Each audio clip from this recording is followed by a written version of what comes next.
What is up, everybody, and welcome back to the Underdog Podcast. For this video, we're going to be detailing the trade of maybe the offseason. I mean, this one was definitely the one that took me by surprise the most. Just came out of nowhere today. Tyreek Hill is being sent to the Miami Dolphins for 5 draft picks. A 2022 first, which is 29th overall, which is San Francisco's first-round pick that Miami got in the trade for Trey Lance, a second-round pick, which is number 50 overall, a fourth-round pick, and as well as a fourth and a sixth in next year's draft. So a really, really good haul from the Chiefs for Tyreek Hill for a position player. That's probably about the best you're going to get for one these days. So let's talk about this first from the Miami Dolphins side. So the Miami Dolphins have now put absolutely everything they have around Tua. So Tua now has Raheem Mostert at running back, along with Chase Edmonds and Myles Gaskin. And then at receiver, he has Devontae Parker, Tyreek Hill, Jalen Waddle, Cedric Wilson, Preston Williams, and a whole bunch of other guys. And then Mike Gesicki at tight end. And then on top of that, they added in Connor Williams and Teron Armstead to secure the left side of the offensive line. Robert Hunt's a decent guard. So then you have Eichenberg probably at right tackle and currently like Dieter at center. So, the one position they probably need to upgrade is center. But other than that, Tua has everything that he ever could need to succeed in Miami. So this is really the year where you're going to find out, can Tua be the guy with all this they have set up here? So, all right, now let's talk about Tyreek Hill coming to Miami. So it was down to either Miami or the Jets. And personally, there's two scenarios here for Tyreek Hill, obviously, but of why he would pick either one. So scenario A was Miami, which is where he ended up going. And that's if you want to make the most money possible, go there, but you're probably going to have less stats because Tua's not really the best deep ball throwing quarterback. So, but in the McDaniel offense, they're going to run a lot of crossing routes and get Tyreek Hill open so that he can use his speed afterwards to just burn people down the field. And then there was scenario 2 where it was go to the Jets, would play with in my opinion, better deep ball thrower, better quarterback for his skill sets, but then give up a lot more money due to the state tax in New Jersey or New York, depending on where he lives. So, he ended up picking Miami. So, Miami Dolphins add in probably the best weapon in the NFL. And I say weapon, he's probably not all around the best receiver, but he's the best weapon in the NFL. He's the fastest dude in the NFL.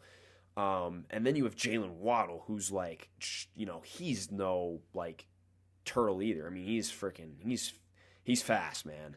And then you add in kind of the big bodies of Gesicki and Parker, and it's the perfect mix. This offense is going to be so stacked next season. Cedric Wilson is their receiver 4 right now, which is crazy. That Miami offense is absolutely loaded. Does this mean Miami's a playoff team? No, it doesn't, because that's how good the AFC is right now. The AFC is absolutely stacked. But it certainly means Miami's in the mix, and I wouldn't be surprised if they made the playoffs. They already have a really good defense. They brought back Ogba, which was probably the biggest piece they needed to bring back. They re-signed Duke Riley and Landon Roberts, a couple other guys there. They still have Xavier Howard and Byron Jones and Javon Holland, who had amazing rookie seasons there as well. And then I like the kid from Texas, Brandon Jones, that's there. So they have a really good secondary. And they have, first-round pick Jalen Phillips up there with Emmanuel Ogba. So their pass rush is decent. I think they could improve that for sure. And then their linebacker room's okay. So I really think Miami's in a really good place right now. They did give up quite a bit of picks, but it's you're getting Tyreek Hill. I would do the same if I was Miami to maximize the potential of Tua that you can get. Especially while Tua is still on his rookie deal. Plus, you still keep the 2 first-round picks you have next year. You literally only gave up, your first-round pick, which is a back end of the first rounder this year, where you maybe get a starter at offensive line or a linebacker in Nakobe Dean or maybe a pass rusher or something like that. And then a second-rounder, which, again, you could get the same stuff. But next year, you still have 2 first-round picks, and you would be on Tua's 4th year of his contract. So for Miami, the fact that you keep 2 first-round picks next year is a W. they didn't like they gave up a lot in terms of like the amount of capital, but they still have a lot next year as well. Like they sacrificed this year's draft to get Tyreek Hill, which I would do personally because it is, a weaker draft class when you look at like big picture. So that was a great move by Miami. Really puts them in the playoff mix now with a first-year head coach Mike McDaniel. So I really like that move for them. Now let's talk about the Chiefs end.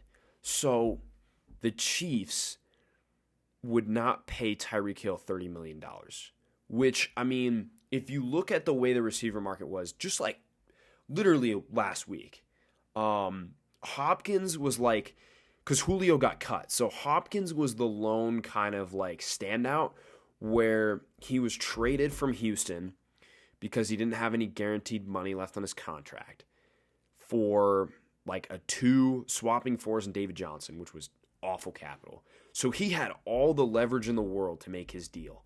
And that's why he was getting paid $28 million a year. So then the next was Julio before he got cut. I think he was at like 22.5, but that was shelled out after the year he was like second in receiving yards ever behind Calvin Johnson. Like that was like from 2016 or 17 or something like that. Like that deal was like made during then after that season. It was like after he got his big initial deal and then they like re-signed him for a bigger initial deal. So then the next was Devontae Adams at like $20 million. And then like I think Keenan Allen was 19.8 or 19.5, and then there was people after that. So really Hopkins was like the one guy that was like an outlier in the market. And then Devontae Adams gets his deal of 125, I think, 28.125 million. And it's like Tyreek saw that and was like, "Oh, I want to be paid more than that." And Kansas City had already shelled out $45 million to Mahomes. And he's like, I think the next 2 years cap hit, he's 36 and 38 million. So they were like, we're not going to give you, we're going to make you like, I think they were going to pay him like between 25 and 27, like before Adams. And they were like adamant they weren't going to go above Adams. So Tyreek was like, then trade me then. Cause I want to be, I want to be compensated. I want to be the highest paid receiver in the league. And so then there were offers on the table, obviously from teams, but Miami and New York stood out, and he picked Miami over, Tyreek ended up picking Miami over the Jets. So to look at this from the Chiefs' perspective, you lose your best weapon on your team. I mean, I know you got Travis Kelce, but you lose your best weapon. So now you have Juju Smith-Schuster as your number one receiver with Mecole Hardman, and that's not great. However, you do pick up a first-round pick, so you pick back-to-back 29-30. If I'm Kansas City, I am doing everything. I'm using both those picks to trade up into the teens for Jameson Williams. I mean, why not? I mean, that is literally your Tyreek Hill replacement right there. And I know Jameson Williams probably won't play till like early November at the earliest, maybe late October if he's lucky. But I mean, you got to do it. I mean, Christian Watson also makes a lot of sense if you wait till 29, because then it's like that's more to like his value because he's like a borderline first rounder. So you could go with either of those two guys where it's just like, okay, where it's like you wait on Jameson Williams and becomes like your wide receiver 1 from day one, or you bring in Christian Watson. He's probably like your 2 or 3, and he's just there to run deep bombs like for Mahomes.